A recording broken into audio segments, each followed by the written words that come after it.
Thank you so much for having me. Mr. D'Souza, thank you so much for asking me to join you today. And Ms. Bunny Ellerin, it was a pleasure talking to you, and I'm grateful to be here. I'd like to bring some context to what was mentioned by Mr. D'Souza in MedHelp website, because I think without context, there's a lot that's missing. You know, it's just another tool out there, but who's using it, how we're using it, and why we're using it is going to close a lot of gaps, I hope. So how is social media filling a gap in traditional patient care for people with multiple sclerosis? Before I start that and answer that question, I'd like to play a little something for you.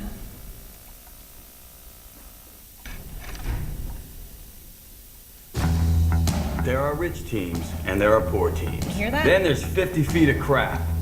And then there's us. That's $1, man. What? Welcome to Oakland. I need more money. We're not New York. Find players with the money that we do have. I like Perez. Got an ugly girlfriend. Ugly girlfriend means no confidence. You guys are talking the same old nonsense like we're looking for Fabio. We got to think differently. Who's Fabio? Your goal shouldn't be to buy players, your goal should be to buy wins. And in order to buy wins, you need to buy runs. Who are you? I'm Peter Brand. First job in baseball? It's my first job anywhere.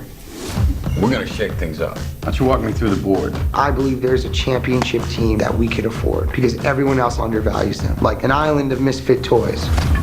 We want you at first base. I've only ever played catcher.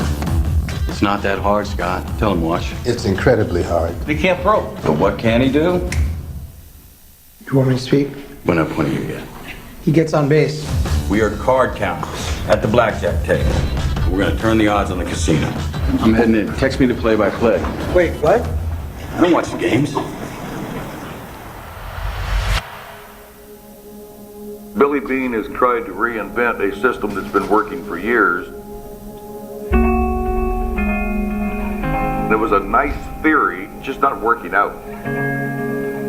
How long is Billy Bean gonna last? He's proven himself right out of a job. In their minds, it's threatening the game. It's threatening the way that they do things. Hey, Daddy, do you think you'll lose your job? What? Where'd you hear that? Well, I go on the internet sometimes. Don't go on the internet. Watch TV or talk to people. You're discounting what scouts have done for 150 years? What the hell am I doing? What is happening in Oakland? It defies everything we know about baseball. Just plain crazy. If we win with this team, we'll change the game.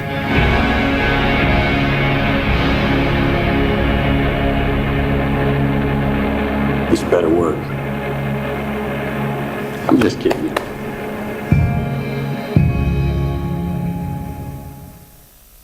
Okay. So how many left today are trained medical professionals, by show of hands? And how many are responsible for measuring their patients' happiness? Nobody's here? I thought we had. There was an acronym for them yesterday. CRMs? HCAPs. It was a customer service reps, or remember? Patient satisfaction. And who's responsible for patient satisfaction in this room? Nobody? Okay. Okay. So social media, like the Oakland Athletics, was and is undervalued in the eyes of the medical profession. Patients with MS consult with a wide range of doctors, highly sophisticated, trained specialists, highly paid, some of them. However, I believe if you ask the members of the MedHelp Multiple Sclerosis Forum whose information they value most, I believe they would say it would be ours. So why is that? Why would they value an online, we don't have medical degrees. Those of us who do, we don't profess that that's what we're there for. Why would they say that our service is better than the service of these highly trained, highly paid professionals that they're seeking pre- and post-diagnosis? I think to answer that question, I would have to give you a little bit of understanding of why, or the what is kind of determined by the why. What multiple sclerosis is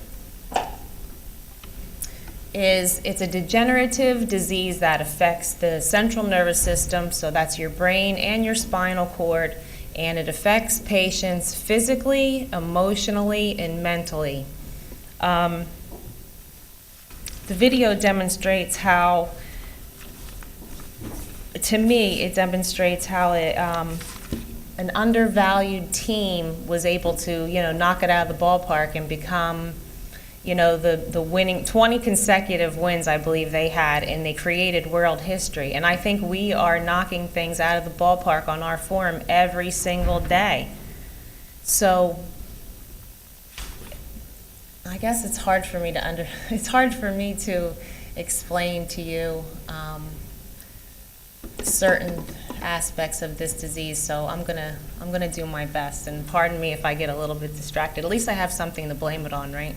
The hole in my head. Patients come to our forum and they complain about their neurologist. I'm just going to be frank with you all. And out of the people who raised their hands earlier, can you tell me if you've Googled your agency or your doctor, if you've Googled yourself and found negative ratings? Have you? Okay. I mean, even the good guys get a bad rap, right? I mean, I know that from my employer as well. So it's not as if you're doing a bad job. It's just that maybe we're just not capturing exactly what those patients want. And Ms. Grumman spoke to that so eloquently that I really don't need to capture that for you. I think you truly believe that these patients are being honest, and these doctors need to be just as honest. They need to look at themselves, and if there's something they can do differently, if they've got to think differently, to quote the movie clip in Moneyball, if they've got to think differently to relate to their patients better, then that's what they're going to have to do. So back to the neurologist. We don't have any neurologists, correct? All right. To their benefit, MS, the disease of MS looks like many other diseases. Patients come on the forum and they want to know why they were diagnosed with MS. They also want to know why their neurologist dismissed them, why they're left, not knowing what's going on. They have lesions in their brain, they have spasms, they're having bladder problems, and they've seen all these doctors, and all they're left with is, I don't know. So what we do is we count on our variety of experiences, that is individual members. I am not the only community leader on the Multiple Sclerosis Forum. There's a good handful of us, and besides that, there's hundreds. I mean, I don't even count them anymore, of the people who participate to make this community healthy. Excuse me for one moment.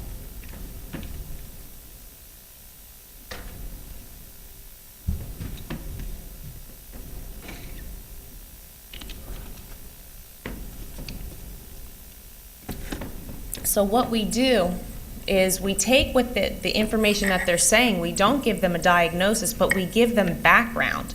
We give them background on the disease. We give them background on what the reason maybe a doctor had not diagnosed you with MS. Or maybe we even recommend them to another forum. That's the one benefit of MedHelp, is that there's a wide range of forums. We can send them over to the Lyme's disease forum if we think some of the things they said, they could really get some valuable input from that forum.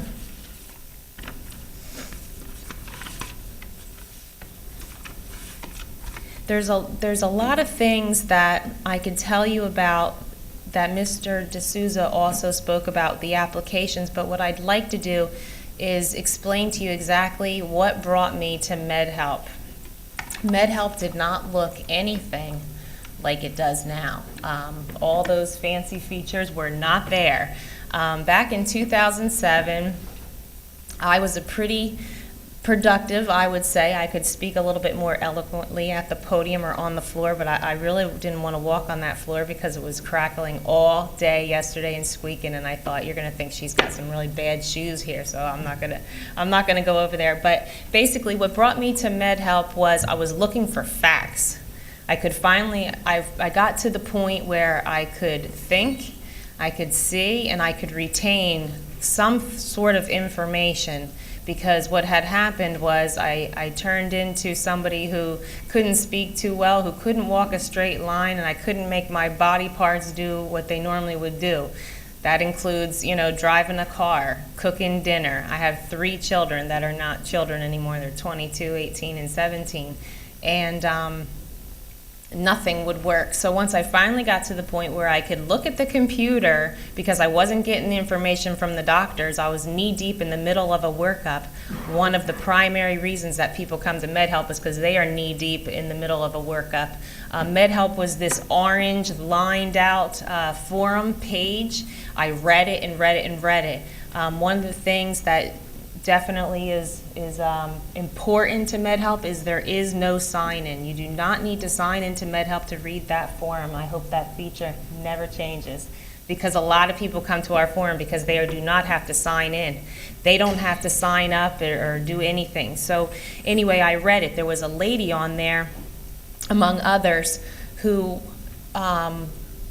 would answer questions among other members, but she was a disabled pediatrician, and she did not come in there to tell you what you had going on or diagnose you online. That was not her purpose. She gave background information. She gave context to exactly what you were looking for. She happened to be diagnosed with MS after the vertigo, which is what disabled her in the beginning. The foundation that was established on that forum is the very foundation that remains today. She's no longer active on the forum. Her writing, her responses are still utilized for sources of information, solid information, all the time. Those of us who do not have a degree but know when all of our red flags go up when somebody posts bad information on a forum, we could go to the solid fact of information, give it to a patient who needs it, and give them a better understanding of what they are looking at.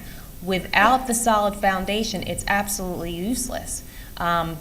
When you have a chronic disease that affects you every single day, and it is misunderstood, it's invisible, and your colleagues don't know what it is, nor do you want to tell them what it is, because honestly, there's nothing fun about it. It's a lot of stuff that they may not be able to relate to anyway. I've got.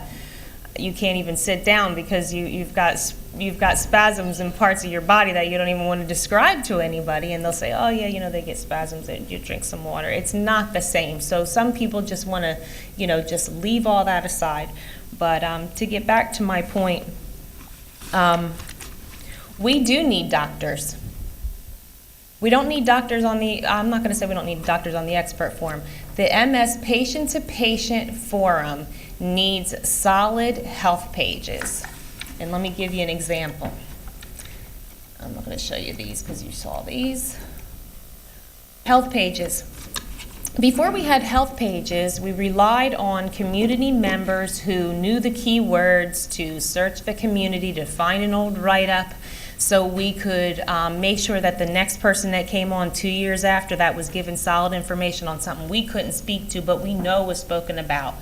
So once the health pages were established, we just took all those discussions, turned them into something really exciting that we could refer trends and information or questions that would come to us all the time.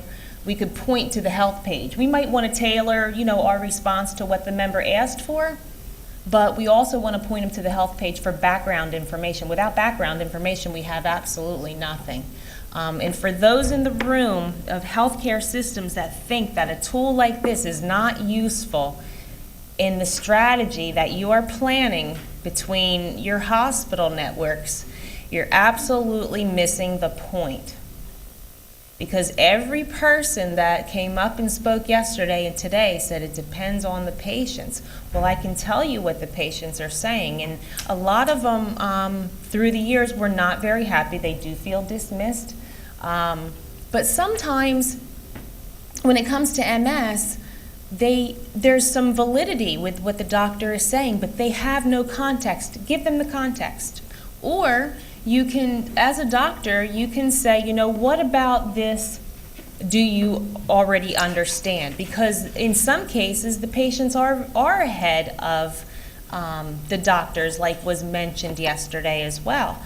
That's not all the cases, but at least identify their level of knowledge at some point in order to be able to then bring them to the very next step so they walk out of there understanding exactly what they're facing. But I do as if there's always going to be a place on the form regardless of the assistance of doctors, and maybe doctors can write health pages for internet sites like MedHelp. To me, this is something that could be done tomorrow. Because what you can do, and what we've done, is we've taken discussions and then we've given the background information, then we put them in a health page and they could have your name on them, and it costs nobody anything. And everybody talks about return on investment, and I've listened to a lot of buzzwords yesterday. Well, my return on investment is not, I'm not making any money from doing this. My return on investment are the members that sit on that forum and come in every day and give each other the best that they have. And a lot of us get to know each other to where if someone has a really technical, radiology report that they come in, they go, my report says I got this, and this, and we'll go, you know what? Obviously we can't give you the clinical finding of what your doctor said. What'd your doctor say? But so-and-so will be able to come in and at least tell you what these medical words are on your radiology report, and that member will actually provide that service. So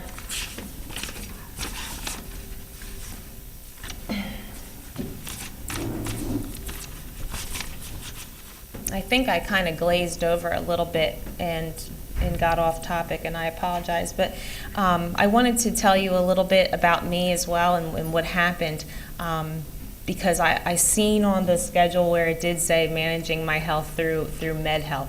Like I said, I did go there to get facts, but it became so much more.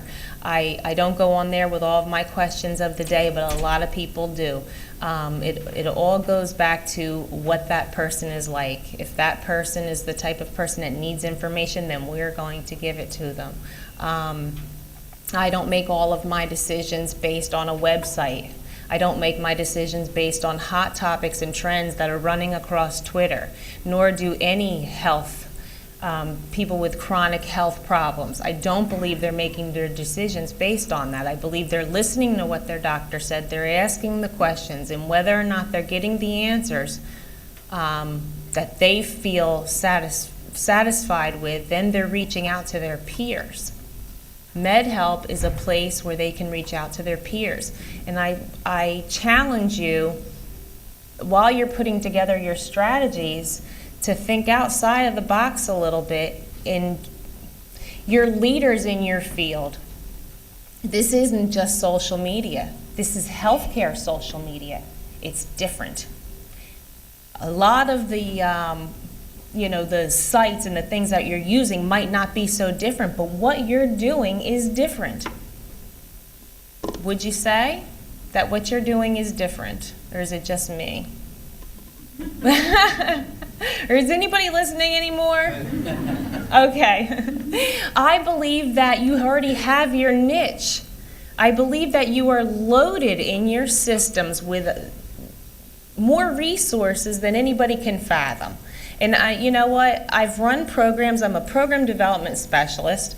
I have run programs with a $0 budget for years for one of the hardest groups of people to entertain, law enforcement. I spoke a little more better earlier. I promise you I used to speak better than this. But anyway, so you can do it. And the only reason I was able to pull all that off was because I had contacts from one end of my state to the other, and abroad, and in other states. So pull in all your resources. Take your doctors who don't want to go on social media, or they think, okay, I'm on social media because my picture is on the hospital website, and so I'm there, you know, I'm out there, and they can click and they can send a message. It doesn't matter if they go on or not. Maybe that's not their thing. Maybe they're still traditional. That's fine. Take the other doctor or the nurse practitioner or the radiologist technician who just happens to be expert in another field and write something up and give people like me more sources of information, because I could find anything on this internet if it's worthy. Anything. But what's difficult is getting through all the minutia and all the lies and all the misconceptions out there and all the information. There's more bad information than there is good. It's getting harder and harder for people to find solid sources of information, and it's getting harder and harder to convince people that what you're saying is true. Because it took you so long to find that, and they're sitting like how my kids are, well, you know, it's not really true if you know, you can't show it to me right there. You know, they may not necessarily believe that. So we are in a different generation. It's never going to go back. My 3 kids are among the, over half the world, they said, was born after 1983. I had no clue. But anyway, my 3 children are as well. And I challenge you to give them a foundation that is not constantly shifting underneath their feet. Take your foundation of knowledge, information, and expertise, grounded in fact, compensate for those who aren't willing to go online, create your solid sources of information, and make these things available to patients. And if they're not looking on your website for that information, partner with groups like MedHelp that is just loaded with topics of information, and let's get some white papers. That can be done tomorrow. It's costing nobody anything. It probably already exists. We have to be able to make sure that, like I said, the next generation has something they can count on. If they can't count on a healthcare system that's sitting there chasing the next agency who has successfully manipulated, you know, 100 million hits on their site, then they can't count on nothing, and we can't even count on them keeping one fact in their head for more than 20 seconds. That's the truth. I'm done. Thank you very much. I appreciate it.